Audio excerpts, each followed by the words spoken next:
বহুদিন আগের কথা, কত বছর আমরা জানি না। একজন প্রতাপশালী বাদশা ছিল, এখনকার বিশ্ব নেতাদের মতোই পরাশক্তি, ওই যে আসহাবুল কাহফের মতো, বা ওই নমরুদের মতো, বা ওই যে ফেরাউন তার মতো একজন প্রতাপশালী বাদশা ছিল।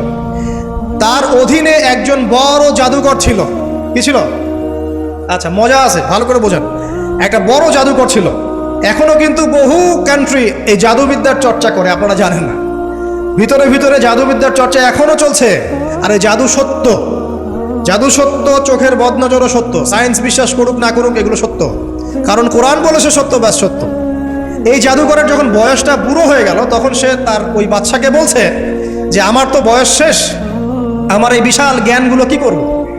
আমাকে একজন বালক এনে দিন, যেই বালককে আমি এসব জাদুবিদ্যা শিখিয়ে দিব। ওই যেরকম ছোট বাচ্চাদের মধ্যে একজন। তো এরকম একটা ফুটফুটে সুন্দর বাচ্চাকে খুঁজে বের করা হলো, যে বাচ্চাটা বিচক্ষণ। একে নিয়ে আসা হলো জাদুকরের কাছে। এবার জাদুকর তাকে জ্ঞান শিখায়, জাদু শিখায়। জাদু শিখাতে শিখাতে শিখাতে শিখাতে সে একটু পরিণত হচ্ছে, মানে কৈশোরে পদার্পণ করল। এখন সে যখন জাদু শিখতে আসে, আসার পথে রাস্তায় দেখে একজন পাদ্রী আছে। পাদ্রী মানে কি? পাদ্রী মানে দরবেশ, মানে যে আল্লাহ বিশ্বাস করে, হয়তো আগেকার আসমানি কিতাবে সে বিশ্বাস করত। এমন একজন পাদ্রীর সন্ধান সে পায়।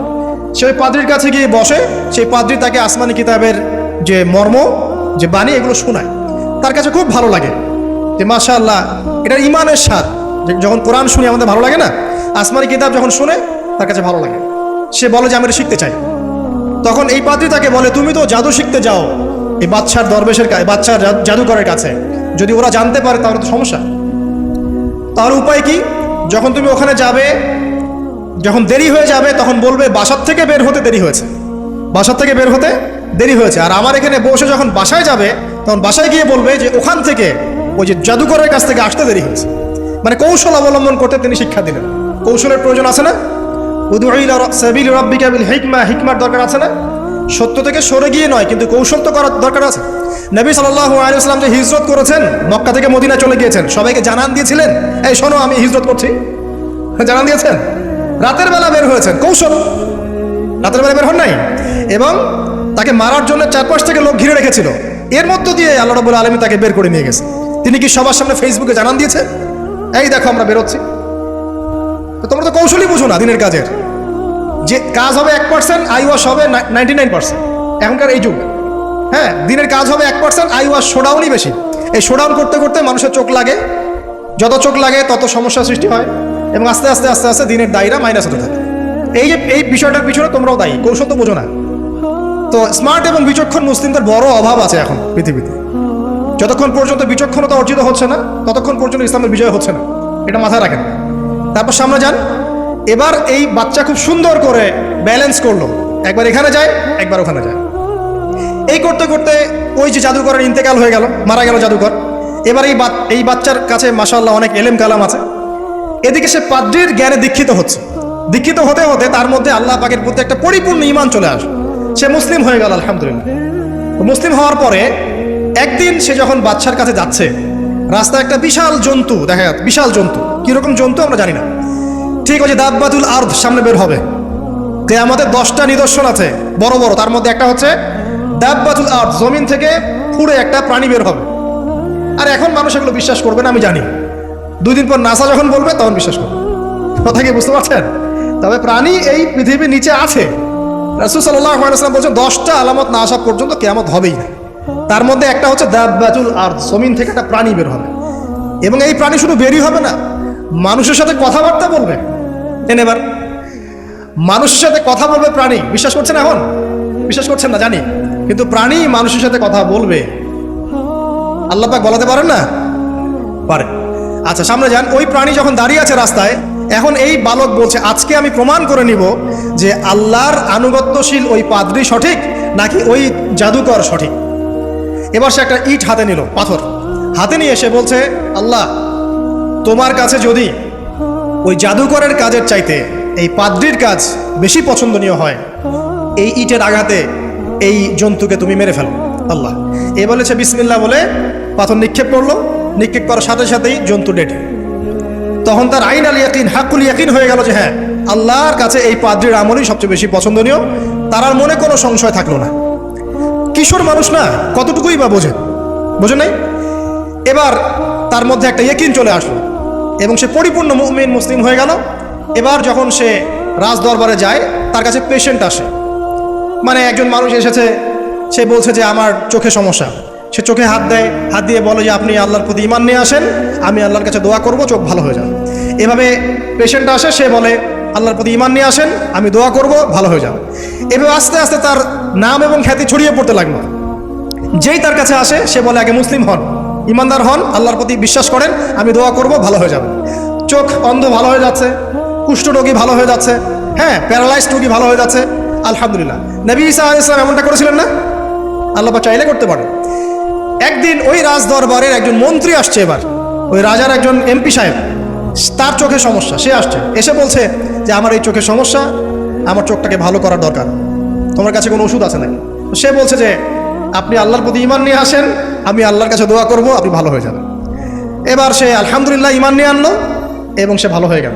এই ভালো হয়ে যাওয়ার পরের দিন যখন সে আবার ওই পার্লামেন্টে গিয়েছে আর কি, ওদের তৎকালীন রাজদরবারে, এবার রাজা ওকে দেখে বলছে যে তোমার তো চোখ অন্ধ ছিল, কিভাবে শেফা লাভ করলে? তো সে বলে না কিভাবে শেফা লাভ করলো, সে বলতে চাচ্ছে না, কারণ সে আজ করছে যে বললে সমস্যা হবে। তো এক পর্যায়ে তাকে খুবই পিটুনি দেওয়া হচ্ছে, রিমান্ডে নিয়ে গিয়ে কঠিন মাইর দেওয়া হচ্ছে। এক পর্যায়ে সে মারের যন্ত্রণা সহ্য করতে না পারে বলে ফেললো যে ওই বাচ্চা, তার কাছে গিয়ে আমি আরোগ্য লাভ করেছি এবং সে আমাকে বলেছে যে তার রবের প্রতি ঈমান নিয়ে আসতে, তাহলে আমি শেফা লাভ করব।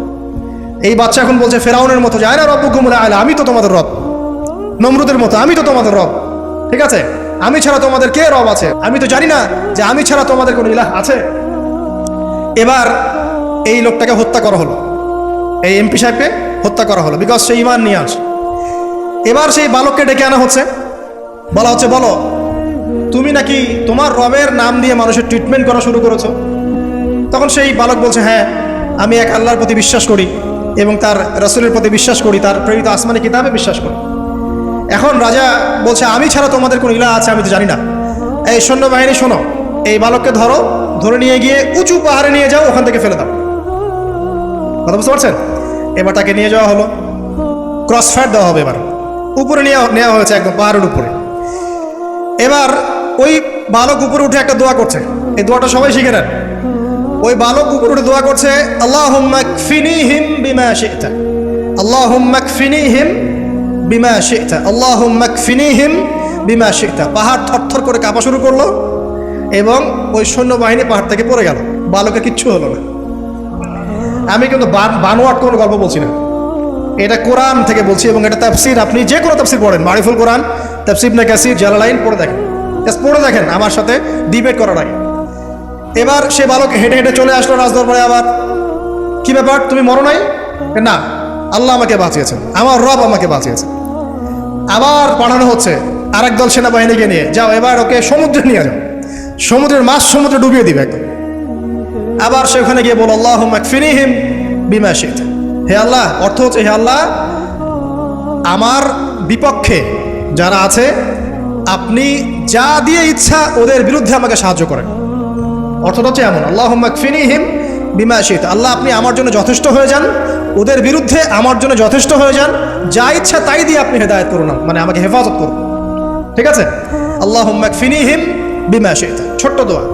এবার ওই সমুদ্র উত্তাল হওয়া শুরু করলো এবং ওরা জাহাজ থেকে পড়ে গেল। এই বাচ্চা সেফলি আবার চলে আসলো রাজদরবারে, বিশ্বাস করছেন না? চলে আসলো। এবার আসার পরে বলছে শোনেন, আমাকে এভাবে মারতে পারবেন না, আমাকে এইভাবে মারা যাবে না, আমি আপনাদেরকে বলে দিচ্ছি কিভাবে আপনি আমাকে মারতে পারবেন। তো বাচ্চা বলছে কিভাবে মারতে পারবো বলো? তখন সেই বাচ্চাটা বলছে যে আপনি সমস্ত এলাকার মানুষকে এক জায়গায় জড়ো করবেন, মানে পুরো নেশনের যত মানুষ সবাইকে একটা মাঠে নিয়ে আসবেন, মাঠের মাঝখানে একটা গাছ রোপণ করবেন বা একটা কিছু স্তম্ভ নির্মাণ করবেন, সেখানে আমাকে বেঁধে ফেলবেন। বেঁধে ফেলার পরে আমার এই ধনুক থেকে একটা তীর বের করবেন, তীর বের করে আপনি নিজ হাতে এই তীরটাকে নিশানা দিবেন, দিয়ে বলবেন বিসমিল্লাহ আল্লাহর নামে, বিসমিল্লাহ আল্লাহর নামে, বিসমিল্লাহি রব্বি হাযাল গোলাম বলে ছুড়বেন। অর্থ হচ্ছে আমি এই রবের, আমি এই বাচ্চার রব, আমি এই বাচ্চার রব আল্লাহর নামে তীর ছুড়লাম, এটা বলে তীরটা নিক্ষেপ করবেন, তাহলে আমি মরবো, তার আগে মরবো। কথা কি বুঝতে পারছি? এবার তাই করা হলো, সমস্ত এলাকার মানুষকে এখানে জড়ো করা হলো। কথাটা ভালো করে বোঝেন। সমস্ত এলাকার মানুষ মানে কি? ওই এলাকার সব মানুষ, মানে মুমিন কাফের যে আছে সবগুলাকে একত্রিত করা হবে। করার পরে বাচ্চাটাকে এভাবে একটা জায়গায় বেঁধে দেওয়া হয়েছে, খেজুর গাছে। তাফসীরে এসেছে খেজুর গাছে। এবার সে এখান থেকে তীর বের করে বাচ্চা বলছে বিসমিল্লাহি রব্বি হাযাল গোলাম, নিক্ষেপ করলো। তীরটা ঠিক, আল্লাহ পাকের দৃষ্টি দেখেন এত সূক্ষ্ম, ওইটাই বর্ণনা করেছেন। তীরটা ঠিক বাচ্চার এই জায়গায় লেগেছে, এই যে মাথার এইখান থেকে লেগে এদিকে বের হয়ে গেছে। ছেলেটার বাচ্চা ওই বাচ্চা ছেলেটার এই যে কপালের এই পার থেকে এই পার পর্যন্ত তীর চলে গেল এবং বাচ্চাটা শহীদ হয়ে গেল আলহামদুলিল্লাহ। এবং এই বাচ্চাটা যখন মারা গেল বা শহীদ হয়ে গেল, আর সারা এলাকার মানুষ কি দেখলো যে বাচ্চা তাকে দুইবার চেষ্টা করে মারতে পারে নাই, কিন্তু তার রবের নাম যখন নেওয়া হয়েছে, আল্লাহর নাম নেওয়া হয়েছে, মারতে পেরেছে। দেন পুরো এলাকার সমস্ত মানুষ মুসলিম হয়ে গেল আলহামদুলিল্লাহ। একজন বাচ্চার জীবনের বিনিময়ে সমস্ত এলাকার মানুষ ইসলামের হেদায়েত পেয়ে গেল আলহামদুলিল্লাহ। এবার বাচ্চার মাথা তো আরো খারাপ, একটাকেই সামলাতে পারছিলাম না, এবার তো সমস্ত এলাকার মানুষ মুসলিম হয়ে গেছে। এখন কি করবেন?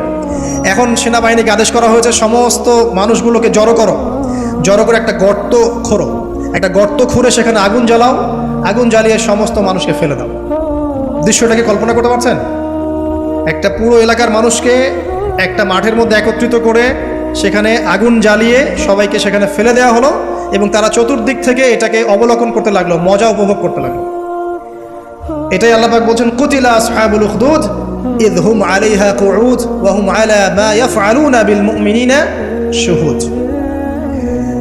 শেষ পর্যায়ে তাফসীরে এসেছে, শেষ পর্যায়ে একজন মায়ের কোলে একটা ছোট্ট বাচ্চা ছিল। তো সেই মা নিজে লাভ দিবে এটাতে তার কোনো সমস্যা নেই, কিন্তু বাচ্চাটাকে নিয়ে লাভ দেওয়ার জন্য সে ইতস্তত বোধ করছে। তখন আল্লাহ রাব্বুল আলামিন সেই ছোট্ট বাচ্চাটার কোলে, সেই ছোট্ট বাচ্চাটার জবানের মধ্যে আল্লাহর কুদরত নিদর্শন নাজিল করলেন। ওই বাচ্চাটা কথা বলা শুরু করলো। সেই বাচ্চাটা বলল, ইয়া উম্মা, হে আমার মা, লা তাখাফি, তুমি ভয় করো না, ফাইন্নাকি আলাল হক, কারণ আপনি সত্যের উপর আছেন, লাভ দিন। যারাই সে অগ্নিকুণ্ডে সেদিন লাভ দিয়েছে তারাই জান্নাতের স্বাদ পেয়েছে আলহামদুলিল্লাহ। এই হলো আসহাবুল উখদুদের ঘটনা, যেটা আল্লাহ রাব্বুল আলামিন সূরা বুরুজের মধ্যে বলেছেন। এখানে একটাই শিক্ষণীয় বিষয়, ঈমান এর শক্তি।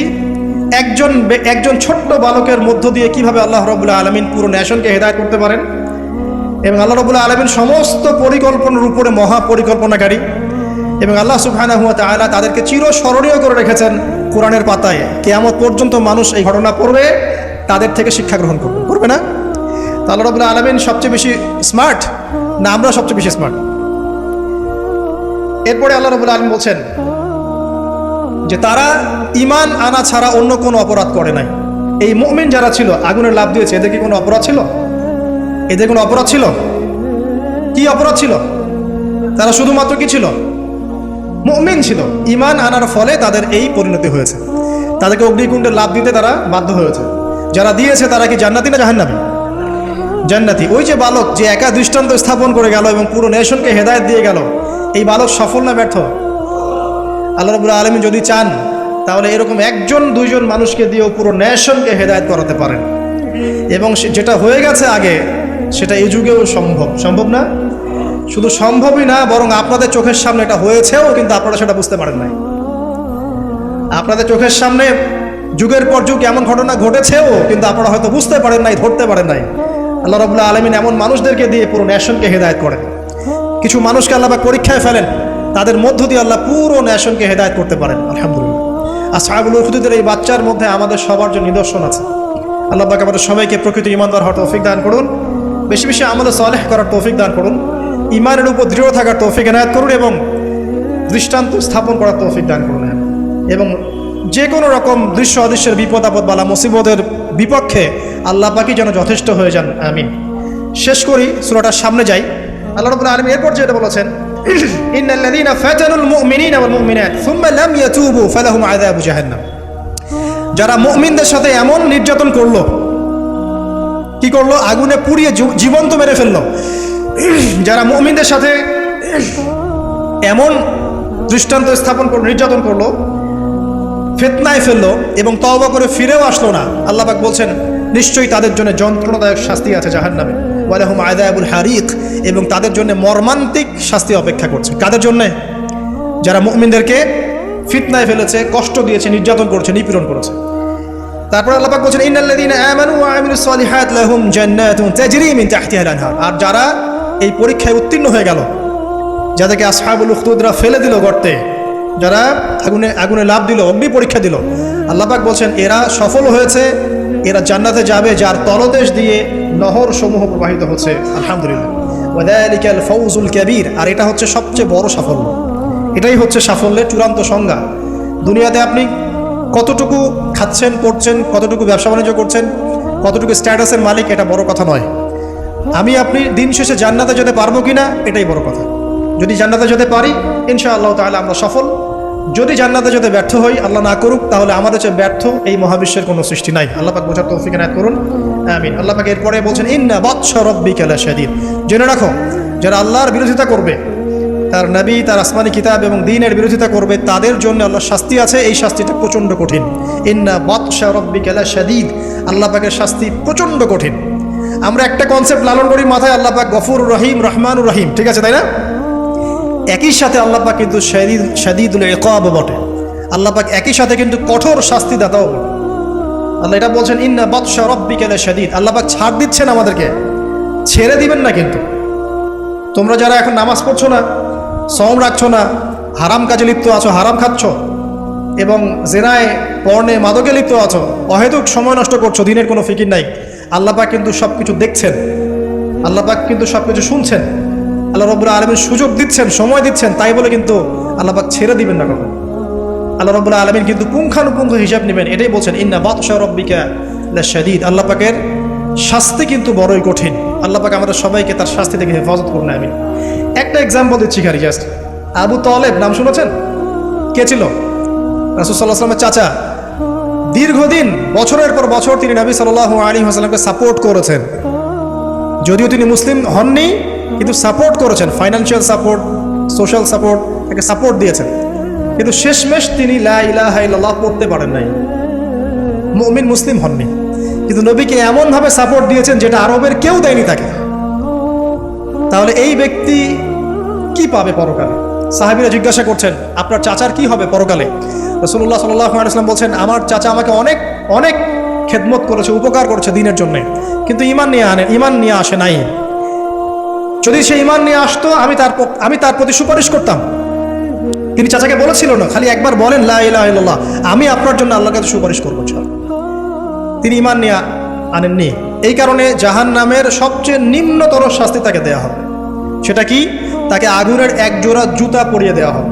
আগুনের এক জোড়া জুতা। এই আগুনের এক জোড়া জুতাতেই নাউযুবিল্লাহ তার মাথার যে মগজ, এই মগজটা টকবক করে ফুটতে থাকবে। ইন্না বাতশা রাব্বিকা লাশাদীদ কিভাবে বুঝাবো? এটা হলো আবু তালেবের ব্যাপার। তাহলে যারা এখন প্রকাশ্যে ইসলামের এগেনস্টে কথা বলছে, কাজ করছে, সুন্নতের খেলাফ কাজ করছে, আমরা নামাজ পড়ছি না, সুদ খাচ্ছি, ঘুষ খাচ্ছি, দুর্নীতি করছি, আমাদের কি হবে? জাস্ট নিজের ফিকির করেন, ডান বাম সব ভুলে যান, নিজের কবরের ফিকির করেন, জাস্ট নিজের কবরের ফিকির করেন যে আপনি আমি কবরে গেলে কি করবো, এই ফিকির করেন। দেখবেন নিজে ভালো হলে সব ভালো হয়ে যাবে ইনশাআল্লাহ। নিজে ভালো হবে না, কিছুই ভালো হবে না। আল্লাহ পাক আমাদের সবাইকে আল্লাহর আযাব থেকে বাঁচান, আমিন। আল্লাহ পাক আযাবের কথা বলছেন, সাথে এটাও বলছেন ইন্নাহু হুয়া ইউবদিউ ওয়া ইউঈদ ওয়া হুয়াল গফুরুল ওয়াদুদ। আল্লাহ পাক কঠিন শাস্তিদাতা বটে, তবে আল্লাহ রাব্বুল আলামিন সবকিছু সৃষ্টি করেছেন, আবার তার দিকেই সবকিছু ফিরে আসবে, এবং তিনি হচ্ছেন পরম প্রেমময় একজন সত্তা। কেউ যদি আল্লাহকে ভয় করে ইনস্ট্যান্ট তওবা করে ফিরে আসে, তার জীবনে যত গুনাহ থাক আল্লাহ পাক মাফ করে দিবেন ইনশাআল্লাহ। আপনি যদি সারা জীবন শিরিক করে থাকেন, যেটা মহাপাপ, জুলমান আযীম, এখনই যদি তওবা করে ফিরে আসেন, আপনার সমস্ত পাপ তো আল্লাহ পাক মাফ করে দিবেনই, আপনার গুনাহগুলোকে নেকি দিয়ে পরিবর্তন করে দিবেন। তো আল্লাহ পাক প্রেমময় ওয়াদুদ একজন সত্তা। তো আমরা আল্লাহ পাকের দয়া যদি চাই, আল্লাহ পাকের প্রেম ভালোবাসা চাই, তাহলে আল্লাহর মারিফত লাগবে না, আল্লাহকে চিনতে হবে না, আল্লাহর আনুগত্য লাগবে না, তার রাসূলের আনুগত্য লাগবে না, কোরআন সুন্নাহ ফলো করতে হবে না। এগুলো করার পর ইনশাআল্লাহ আমরা আল্লাহ পাকের রহমত পাবো ইনশাআল্লাহ। আমরা আশাবাদী। আল্লাহ পাক আমাদেরকে তার রহমত দিয়ে ঘিরে রাখুন, আমিন। ওয়া হুয়াল গফুরুল ওয়াদুদ যুল আরশিল মাজিদ। আল্লাহ পাক বলেন তিনি মহান আরশের অধিপতি। আরশ সম্পর্কে একদিন বলেছি আমি যে এই কুরসিটাই মহাবিশ্বকে ঘিরে রাখছে। আর এই কুরসিটা আরশের তুলনায় এমন যে একটা মরুভূমিতে একটা ঢাল ফেলে দেন, একটা মরুভূমির মধ্যে একটা থালাকে ফেলে দেন, অনুপাতটা যেমন হবে, আরশ আর কুরসির অনুপাতটা এমন। আরশটা এত বিশাল যেটা 8 জন ফেরেশতা ধরে রেখেছে। তার উপরে আল্লাহ রব্বুল আলামিন আরো সে আজিমে সমুন্নত। তো সে আল্লাহকে চিনতে শিখুন, আল্লাহর আনুগত্য করতে শিখুন। আল্লাহ পাক তৌফিক দান করুন।